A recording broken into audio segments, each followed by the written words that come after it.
आयुष्याच्या एका विशिष्ट टप्प्यावर आल्यानंतर म्हणजेच वयाची 60 ते 80 वर्षादरम्यान आपले जीवन एका वेगळ्या वळणावर येते. हा काळ संन्यास किंवा निवृत्तीचा नसून आत्मपरीक्षण आणि ईश्वरी साधनेचा आहे. त्रिगुणात्मक आणि त्रिमूर्ती अवतार असणारे श्री गुरु दत्तात्रय म्हणतात की हा काळ तुमच्यासाठी शेवटची संधी आहे, तुम्हाला ओळखण्यासाठी, मोक्षाकडे वाटचाल करण्याची आणि निरोगी राहण्याची. आपल्या पवित्र धर्मग्रंथांमध्ये आणि आयुर्वेदात या वयोगटाला वानप्रस्थाश्रम किंवा विश्रांतीचा काळ म्हटले आहे. आजच्या या विशेष व्हिडिओमध्ये आपण श्री गुरु दत्तात्रयांच्या प्रेरणेने आयुर्वेद आणि प्राचीन ग्रंथांच्या आधारे अशा 10 कामांबद्दल जाणून घेणार आहोत, जी तुम्ही वयाच्या 60 ते 80 वर्षाच्या दरम्यानच्या आत असाल तर बंद करणे केले पाहिजे. जर तुम्ही ही कामे थांबवली नाही तर शारीरिक आणि आध्यात्मिक प्रगतीची ही शेवटची संधी तुमच्या हातून निसटू शकते. चला तर मग सविस्तर जाणून घेऊया. सर्वात पहिलं म्हणजे संसाराची अति काळजी आणि चिंता करणे थांबवा. श्री गुरु दत्तात्रय म्हणतात, तुम्ही तुमची कौटुंबिक कर्तव्ये उत्तम प्रकारे पार पाडली आहेत. आता मुला नातवंडांच्या भविष्याची अति काळजी करणे आणि सतत चिंतेत राहणे थांबवा. भगवद्गीतेमध्ये भगवान श्रीकृष्णाने कर्मण्येवाधिकारस्तेचा संदेश दिला आहे. तुम्ही तुमचे कर्म केले आहे, आता फळाची किंवा भविष्याची चिंता ईश्वरावरती सोडा. आयुर्वेदानुसार वयाच्या 60 नंतर शरीरात वातदोष वाढतो. अति काळजी आणि चिंतेमुळे हा वात आणखी प्रकोपित होतो, ज्यामुळे निद्रानाश म्हणजे झोप न येणे आणि मानसिक थकवा येतो. म्हणूनच काळजी सोडून दत्तनाम स्मरणात मन रमवा. दुसरं म्हणजे शिळी आणि जड अन्न घेणे बंद करा. वय वाढते तशी शरीराची पचनशक्ती कमकुवत होते आणि श्री गुरु दत्तात्रयांनी निसर्गालाच आपले गुरु मानले आणि निसर्गाचा नियम आहे बदल.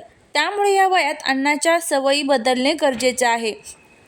चरक संहितेनुसार वृद्धावस्थेमध्ये अग्निमंद होते म्हणजेच पचनशक्ती.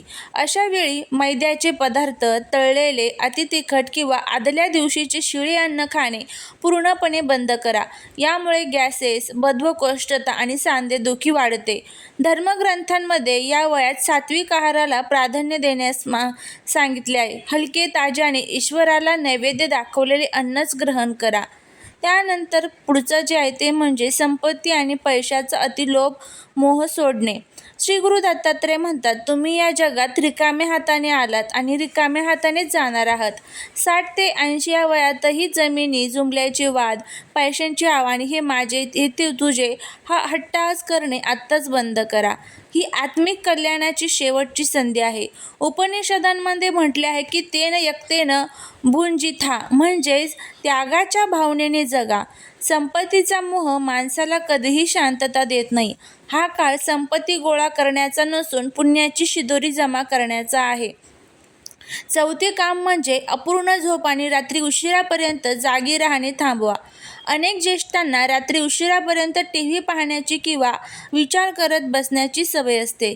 श्री गुरु दत्तात्रयांच्या भक्तीमध्ये लीन होण्यासाठी शरीराचे स्वास्थ्य चांगले असणे आवश्यक आहे. आयुर्वेदात निद्रा ही उपस्तंभ मानली गेली आहे, जी शरीराला ऊर्जा देते. 60 ते 80 वयोगटात रात्री किमान 6 ते 7 तासाची शांत झोप आवश्यक आहे. उशिरापर्यंत जागल्याने शरीरातील धातू क्षीण होतात आणि रोगप्रतिकारशक्ती कमी होते. त्यानंतर पुढचं जे काम आहे ते म्हणजे घरात सतत अधिकार गाजवणे आणि रागवणे बंद करा. घराचे प्रमुख म्हणून वर्षानुवर्ष घेतलेले निर्णय आणि तुमचा अधिकार आता हळूहळू पुढच्या पिढीकडे सोपवायला शिका.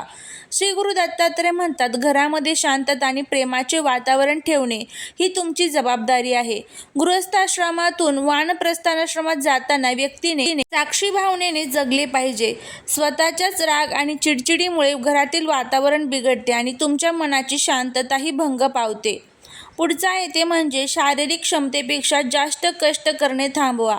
अनेकांना वयाच्या 70व्या वर्षी पूर्वीसारखे जड काम करण्याची इच्छा असते, पण श्री गुरु दत्तात्रय म्हणतात, शरीराची एक मर्यादा आहे, तिचा आदर करा. आयुर्वेदानुसार या वयात शरीरातील हाडे आणि स्नायू कमजोर होतात. अति शारीरिक कष्ट किंवा जड वजन उचलल्याने कायमस्वरूपी अपंगत्व किंवा तीव्र सांधेदुखी होऊ शकते. त्यामुळे क्षमतेनुसार हलका व्यायाम किंवा योगासने करा. कष्टाची कामे थांबवा. त्यानंतर आहे पुढचं म्हणजे भूतकाळातील चुकांवर पश्चाताप आणि दुःख करणे बंद करा. भूतकाळात माझ्याकडून ही चूक झाली, मी असे करायला हवे होते, अशा विचारांमध्ये वेळ घालवणे आत्ताच बंद करा. श्री गुरु दत्तात्रय म्हणतात, भूतकाळ निघून गेला आहे. वर्तमान काळ हा तुमच्या हातात असलेली शेवटची संधी आहे. ग्रंथांनुसार ईश्वराचे नाव घेताच जुनी पापे आणि दुःख विरघळून जातात. भूतकाळाच्या जंजाळात अडकून राहण्यापेक्षा दत्तगुरूंच्या चरणी शरणागती पत्करा आणि मन शांत ठेवा.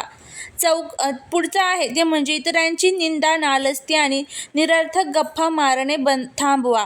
चौकात किंवा ओट्यावर बसून इतरांच्या घराच्या गोष्टींवर चर्चा करणे, राजकारणावर नको तितका वाद घालणे आत्ताच बंद करा. मनुस्मृती आणि पुराणांमध्ये वाक्संयम म्हणजेच वाणीवर नियंत्रण ठेवण्याचे महत्त्व सांगितले आहे. या वयात तुमच्या मुखातून निघणारा प्रत्येक शब्द हा मंत्रांसारखा पवित्र असायला हवा. निरर्थक गप्पा मारण्यापेक्षा श्री गुरु दत्तात्रयांचे स्तोत्र किंवा श्री स्वामी समर्थ दिगंबरा दिगंबरा श्रीपाद वल्लभ दिगंबरा या मंत्राचा जप करा. औषधोपचार आणि निष्काळजीपणा करणे बंद करा. मी अजून तरुण आहे, मला औषधांची काय गरज, असा खोटा अहंकार बाळगणे किंवा आरोग्याकडे दुर्लक्ष करणे थांबवा. श्री गुरु दत्तात्रयांनी मानवी शरीराला हरिमंदिर म्हणजेच देवाचे घर मानले आहे. त्यांची काळजी घेतलीच पाहिजे. शरीरातील काही त्रास होत असेल तर वेळेवर वैद्यकीय सल्ला घ्या. ऋतुमानानुसार हिवाळा, उन्हाळा, पावसाळा शरीरात होणाऱ्या बदलांकडे दुर्लक्ष करू नका. वेळेवर पथ्य पाणी सांभाळणे ही शरीराची गरज आहे. वयाची 60 ते 80 वर्ष हा काळ आयुष्यातील प्रत्येक मौल्यवान काळ आहे. हा काळ कडू आठवणी गोळा करण्याचा नसून अध्यात्माची गोडी चाखण्याचा आहे.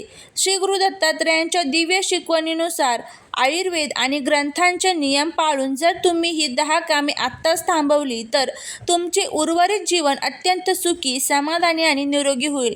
लक्षात ठेवा, तुमच्याकडे असलेली एक सुवर्ण आणि शेवटची संधी आहे. स्वतःला ईश्वराच्या चरणी समर्पित करा, नामस्मरण करा आणि आनंदी राहा. त्याचबरोबर वयाच्या 60 नंतर शरीरात वात वाढल्यामुळे सांधे आखडणे आणि वेदना होणे सामान्य आहे. त्यामुळे रोज सकाळी अंघोळीपूर्वी किंवा रात्री झोपताना हात-पाय आणि सांध्यांना हलक्या हाताने कोमट तिळाच्या तेलाने किंवा महानारायण तेलाने मालिश करावी. श्री गुरु दत्तात्रय म्हणतात, शरीर हे देवाचे मंदिर आहे, त्याची काळजी घेणे आपले कर्तव्य आहे. रात्री अर्धा चमचा मेथीदाणे आणि पाव चमचा सुंठ पावडर 1 कप पाण्यात भिजत घाला. सकाळी ते पाणी कोमट करून प्या. यामुळे सांध्यांमधील सूज आणि वेदना कमी होतात. जर तुम्हाला वृद्धात्वामध्ये जठराग्नी मंद होत असेल, ज्यामुळे पचन आणि बद्धकोष्ठता होते, तर रात्री झोपताना 1 ग्लास कोमट दुधात किंवा कोमट पाण्यात 1 चमचा गाईचे शुद्ध तूप टाकून प्यावे. आयुर्वेदानुसार गाईचे तूप आतड्यांना वंगण देते आणि सकाळी पोट साफ होण्यास मदत करते. दुपारच्या जेवणानंतर अर्ध्या तासाने थोडी जिरे आणि ओवा टाकून उकळलेले कोमट पाणी प्यावे. यामुळे गॅस आणि पोट फुगण्याची समस्या होत नाही. कौटुंबिक ताण किंवा वातामुळे अनेक ज्येष्ठांची झोप उडते. हा काळ ईश्वरी साधनेचा असल्याने मनाची शांतता आवश्यक आहे. तळपायांना कशाच्या पेटीने तूप लावावे. रात्री झोपण्यापूर्वी दोन्ही पायांच्या तळव्यांना गाईचे तूप लावून कशाच्या वाटीने किंवा हाताने 5 ते 10 मिनिटे मालिश करावी. यामुळे डोक्यातील उष्णता कमी होते, मन शांत होते आणि अतिशय उत्तम झोप येते. रात्री झोपताना अर्धा चमचा अश्वगंधा पावडर दुधात उकळून प्यावी. अश्वगंधा ही आयुर्वेदातील उत्तम रसायन औषध आहे, जी वृद्धत्वात शरीराला आणि मेंदूला ताकद देते. अशा पद्धतीने हे जे काही नियम आहेत तर ते तुम्हाला पाळायचे आहे. जर तुम्हाला हा व्हिडिओ आवडला असेल तर व्हिडिओला लाईक, शेअर आणि सबस्क्राईब करायला अजिबात विसरू नका. तुमच्या मित्रपरिवाराबरोबर नक्की हा व्हिडिओ शेअर करा. भेटूया पुढच्या एका अशा छानशा नवीन व्हिडिओसोबत, एका नवीन माहितीसोबत. तोपर्यंत सर्वांना श्री स्वामी समर्थ.